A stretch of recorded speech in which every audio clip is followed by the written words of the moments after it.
Pemindahan pariwisata Bali harus mampu menarik wisatawan untuk berkunjung secara berkelanjutan. Untuk itu perlu dilakukan penataan dan perkembangan secara terus-menerus. Hal itu diungkapkan oleh Kadis Pariwisata Bali, Anak Agung Gede Yuniarta Putra.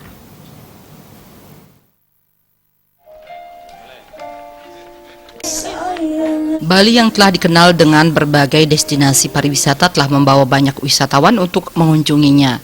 Namun masyarakat Bali harus senantiasa melakukan inovasi.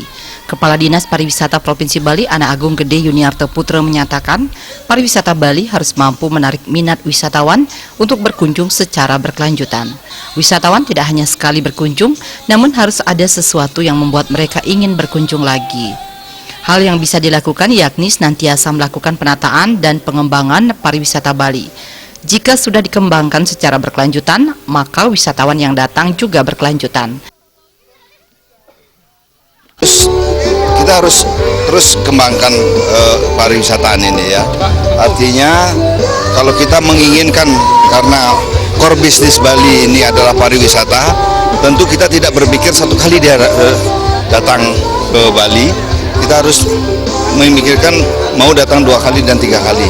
Nah, itu harus kita kembangkan destinasi-destinasi yang ada di seluruh Bali ini, sehingga ada pemikiran dari mereka, masih ada yang belum dia lihat untuk datang ke Bali. Diharapkan wisatawan yang berkunjung bisa lebih banyak lagi. Salah satu hal yang bisa dilakukan yakni meningkatkan promosi wisata. Desak Aryani, Bali TV.